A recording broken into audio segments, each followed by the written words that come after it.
The blizzard descends from the Bighorn Mountains without mercy, a churning wall of white that erases the world.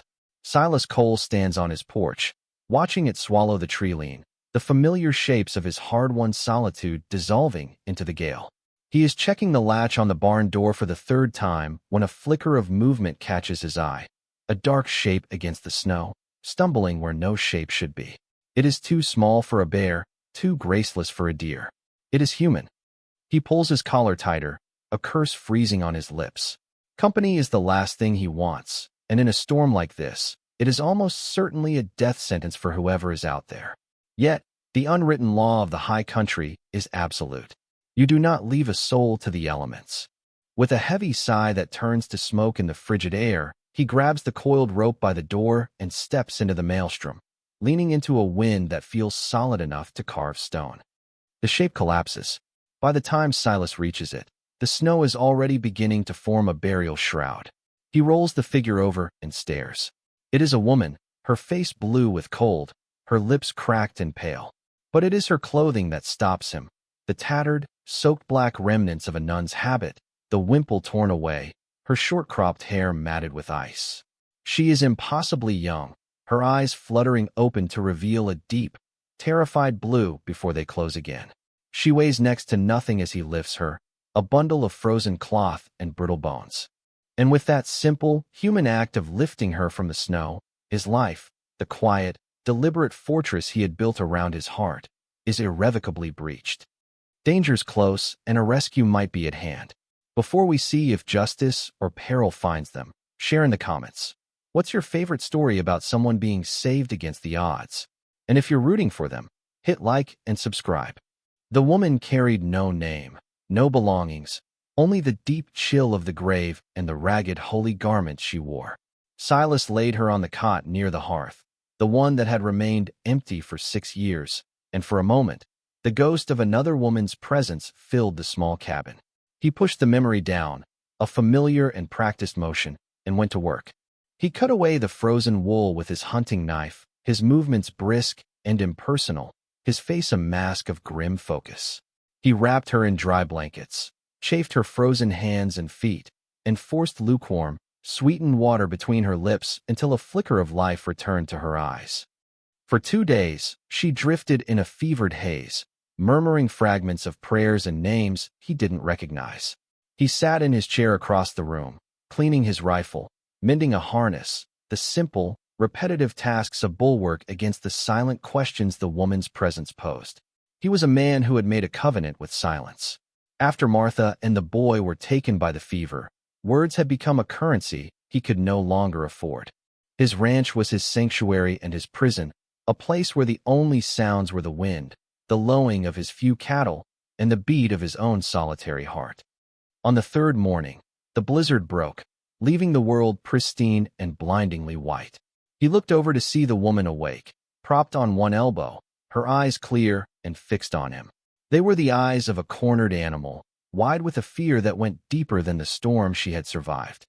"Where am I?" she whispered, her voice a dry rasp. "My cabin. You were near frozen in the storm." He didn't offer his name. It felt like giving away a piece of himself he wasn't sure he still owned. She sank back into the pillow, a shudder running through her. "Thank you." He just nodded, turning to stir the pot of stew simmering over the fire. He ladled some into a bowl. "You need to eat." She ate slowly, deliberately, as if remembering how. When she was done, she set the bowl aside. "My name is Agnes," she said it like a confession. "Silas," he replied, the name feeling foreign on his tongue. They fell back into silence, but this one was different. It was filled with the weight of her unspoken story. He saw the faint, yellowing bruises on her wrist when the blanket slipped, the way she flinched when he moved too quickly to stoke the fire.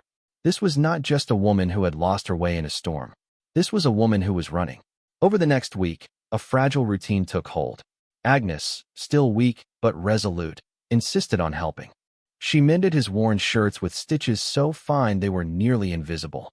She learned to knead dough for bread, her hands, once dedicated to prayer, now finding a new purpose in sustenance. She spoke little of her past, and he did not ask. He understood that some histories were wounds best left covered. He saw not a nun, but a quiet, resilient woman with a sorrow in her eyes that mirrored his own. The harsh solitude of his life softened at the edges. The cabin, once just a shelter, started to feel like a home again, the scent of baking bread chasing away the stale air of grief. One afternoon, a month after her arrival, they saw a rider approaching. It was Father Thomas, a traveling priest who made a circuit through the territory twice a year. Silas's gut tightened. He had a perfunctory respect for men of the cloth, but an innate distrust of institutions. "Mr. Cole," the priest said, his eyes sweeping past Silas to the cabin, lingering on the wisp of smoke from the chimney. "A blessing to see you've weathered the winter so far." Father Silas stood his ground on the porch, his frame blocking the doorway. Father Thomas's smile was thin, practiced. "I am here on a somber mission from the bishop himself. A young sister, new to her vows and troubled in her mind, has wandered from the convent in Cheyenne. Her name is Sister Agnes. The bishop is deeply concerned for her welfare. We have reason to believe she may have traveled this way. You haven't seen a lost soul, have you? A confused young woman, perhaps?" The question hung in the cold air, a baited hook. Behind him, inside the cabin, Silas could feel Agnes's presence, her sudden, sharp intake of breath. He looked the priest dead in the eye, his face as impassive as the mountains behind him. "Just me and my cattle, Father. Haven't seen anyone in months. The snow's been too deep." The priest's eyes narrowed, a flicker of cold assessment in their depths. He held Silas's gaze for a long moment, then nodded slowly. "Of course. Well, if you do, the church offers a substantial reward for her safe return.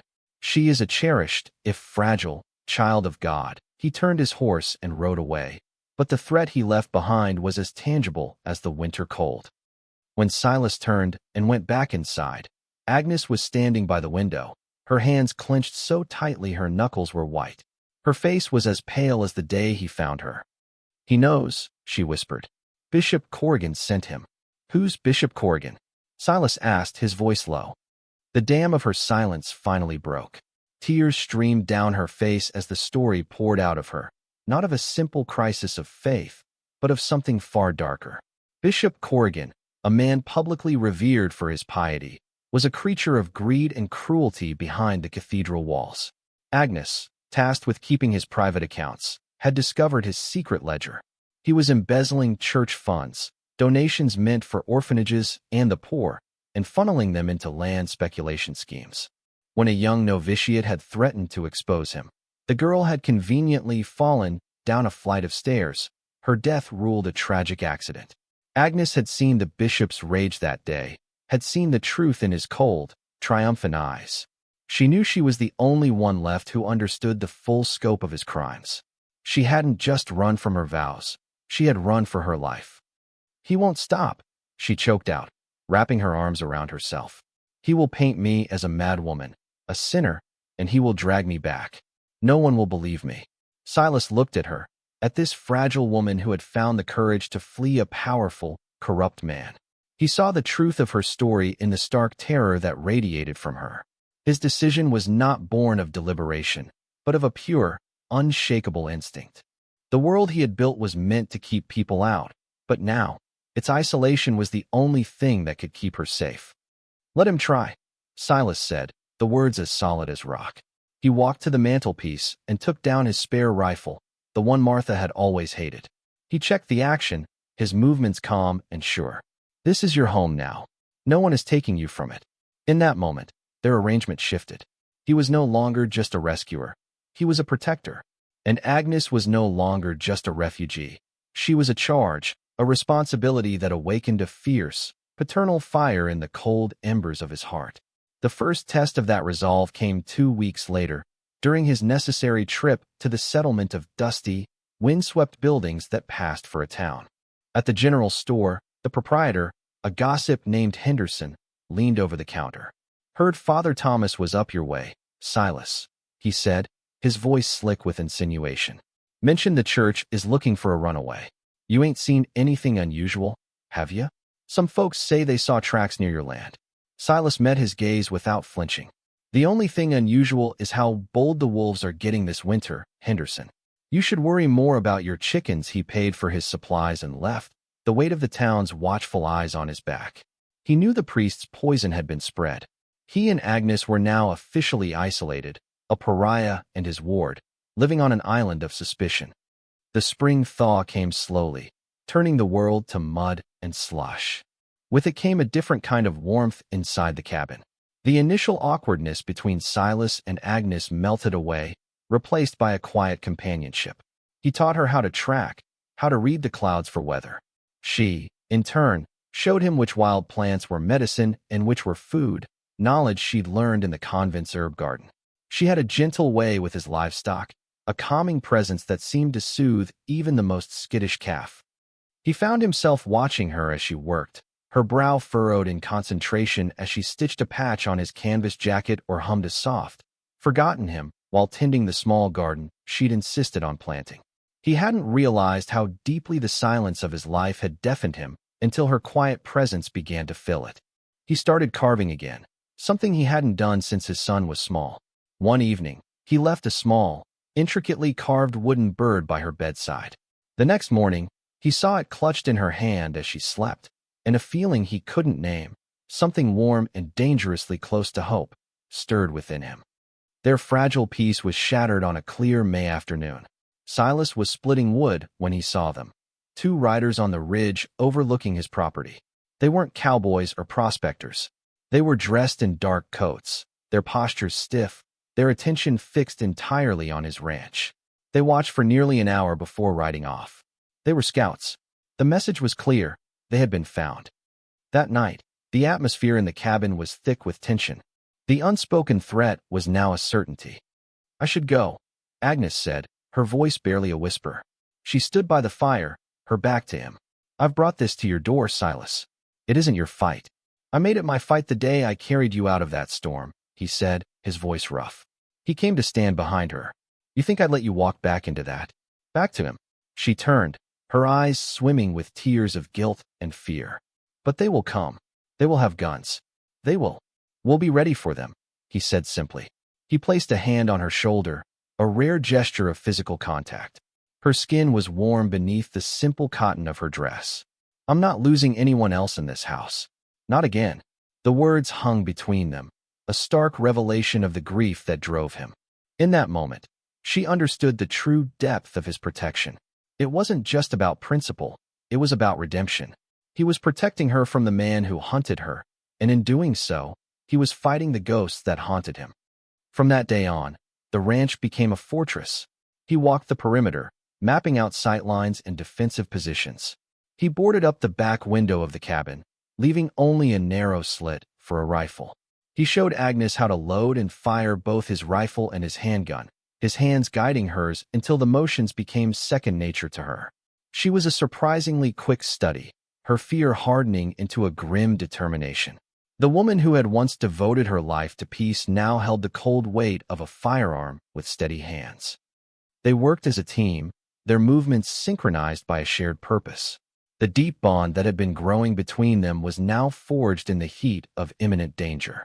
The glances they shared were no longer just of companionship, but of a profound, unspoken trust. He was entrusting her with his life, and she him. The official warning came a week later. A man in the black cassock of a priest, though he looked more like a warden, rode up to the fence line, flanked by two armed men in dusty trail coats. He did not dismount. "Silas Cole," the man called out, his voice carrying an unnatural authority. "I am Father Michael, an emissary of Bishop Corrigan. I am here for the girl."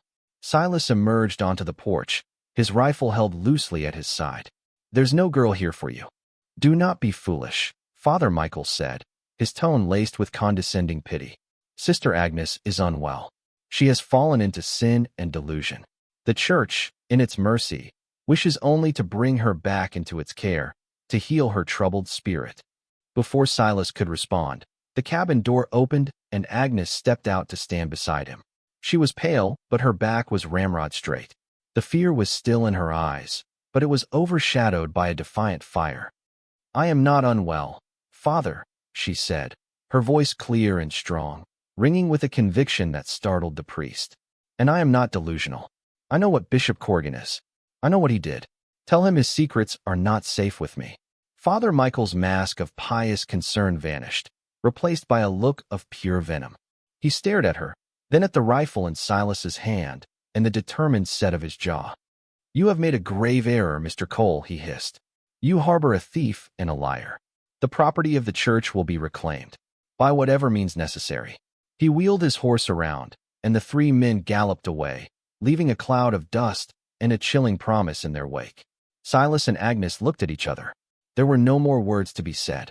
The time for talking was over. The war was coming to their doorstep.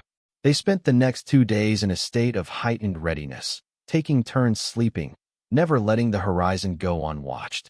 The waiting was a torment, a slow tightening of a knot in both their stomachs. It was dawn on the third day when they came. Not 3 men, but 20. A small army of hired guns, led by Father Michael, spread out in a loose skirmish line at the edge of the woods.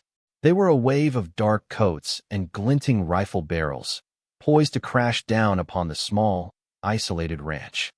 Silas and Agnes were ready. He was positioned at the front window of the cabin, she at the reinforced slit in the back wall, covering the rear approach. The first volley of shots ripped through the morning air, splintering the log walls of the cabin. Wood chips flew as bullets thudded into the heavy timber. Silas returned fire, his shots measured and precise. He wasn't aiming to kill, not yet. He was aiming to show them that this would not be an easy fight, that this small homestead would exact a heavy price. "Stay low," he yelled to Agnes over the din. "Reloading," she called back, her voice steady despite the chaos. The initial assault was repelled. The attackers, surprised by the stiff resistance, pulled back into the cover of the trees. The brief lull was more terrifying than the firefight. Silas knew they were regrouping, planning a more coordinated attack. "They'll try to flank us," he said, his eyes scanning the terrain. "Probably send a few men to the barn to draw our fire." He was right. Moments later, a group of 5 men broke from the woods, running in a crouch toward the barn. Silas fired, dropping one of them. The others scattered, diving behind a watering trough. It was the diversion he'd anticipated. On the far side of the property, another group was using the distraction to creep toward the cabin's blind side. But it wasn't a blind side. It was covered by Agnes. A single shot cracked from the back of the cabin. One of the flanking men cried out and fell, clutching his leg. The others froze in surprise, realizing the house was defended from both sides. Agnes had fired her first shot in defense of their home, of her life. Silas felt a surge of pride mixed with a deep ache that she'd been forced into this. The siege wore on for hours. The sun climbed higher, beating down on the small cabin. The air grew thick with the smell of gunpowder and hot dust. Inside, Silas and Agnes worked in a grim rhythm of firing, reloading, and watching. A bullet grazed Silas's arm, and without a word, Agnes tore a strip from her petticoat and bound the wound tightly, while he continued to fire with his other hand. Their world had shrunk to this single, violent point: survival. As afternoon approached, Silas knew they couldn't hold out forever. Their ammunition was finite. The attackers were growing bolder, their fire more concentrated. Father Michael, directing the assault from the rear, was screaming orders, his voice raw with frustration. "We have to break them," Silas said, more to himself than to Agnes. "We have to take the head off the snake." He formulated a desperate plan. "Agnes, I need you to give me covering fire. Aim for the trees where their main force is. Just keep their heads down." She nodded, her face smudged with soot, her eyes wide but resolute. "What are you going to do?" "Something stupid," he replied. He waited for her next volley of shots, and under the cover of the noise, he slipped out the back door, crawling on his belly through the tall grass toward the creek bed that cut across his property. It was a shallow ditch, but it would provide just enough cover to circle around behind them. The plan was suicidal. If he was spotted, he'd be cut down in seconds. But it was the only chance they had. He moved slowly, deliberately, every rustle of grass sounding like a thunderclap in his ears. He could hear the bullets whining over his head as Agnes kept up her suppressive fire. He reached the creek bed and slithered into it, the cool mud a welcome relief. He followed its winding path, his heart hammering against his ribs, until he estimated he was behind Father Michael's position. He peered cautiously over the edge. There he was. The priest stood behind a large ponderosa pine, directing his men, his face contorted in a mask of sanctimonious rage. The two guards who had been with him before stood nearby. Silas took a deep breath, raised his rifle, and fired. Not at the priest, but at the rock just beside his head. The bullet screamed off the stone, sending chips of granite flying into Father Michael's face. He shrieked and dropped to the ground, clawing at his eyes. His two guards spun around, firing wildly in Silas's direction. But the distraction was all Silas needed. He was already moving, sprinting from the creek bed to a cluster of boulders closer to the priest's position. The hired guns, their attention now split between the cabin and the new threat from their rear, grew confused. Their chain of command was broken. "He's mine," Silas roared, his voice echoing across the clearing, making him sound like 10 men. He fired again, this time kicking up dirt at the feet of the two guards, forcing them back.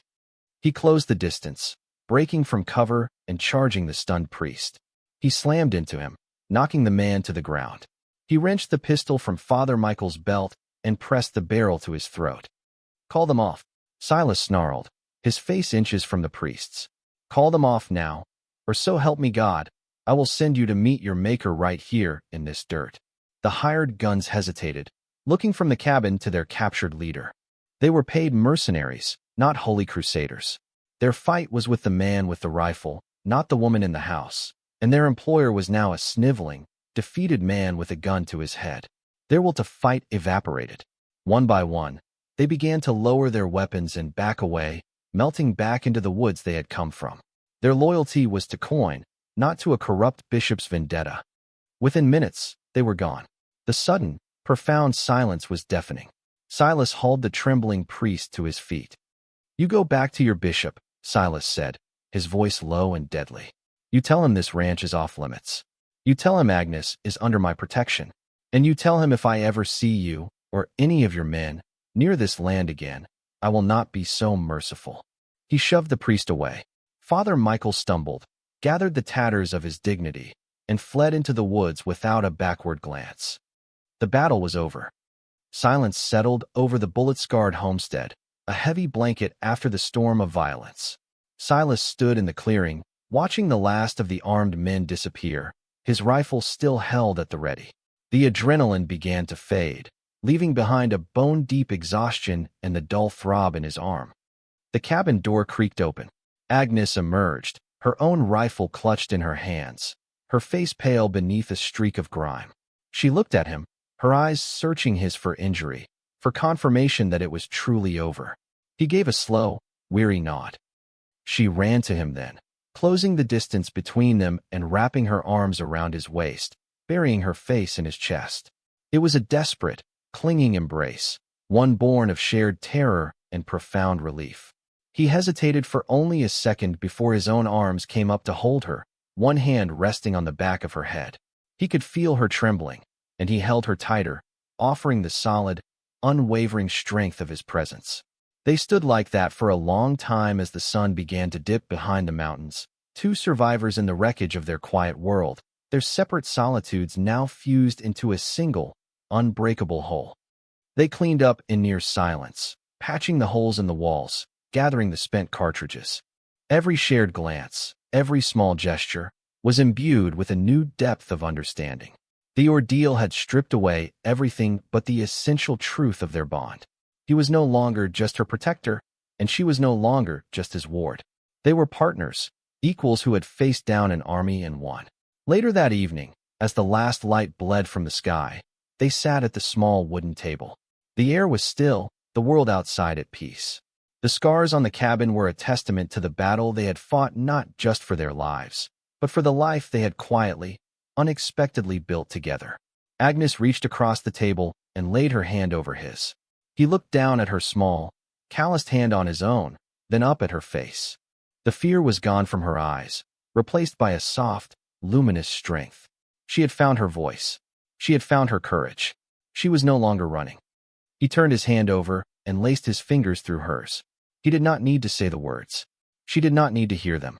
In the warm, flickering lamplight of the small cabin, surrounded by the vast, silent wilderness they had defended as their own, he looked at the woman he had pulled from the snow, and he knew, with absolute certainty, that he was finally home. Thanks for watching. If you believe in compassion, overcoming prejudice, and finding love in unexpected places, give this story a like and subscribe for more. This story showed love and heroism where least expected. What was your favorite moment of connection between them? Tell us in the comments.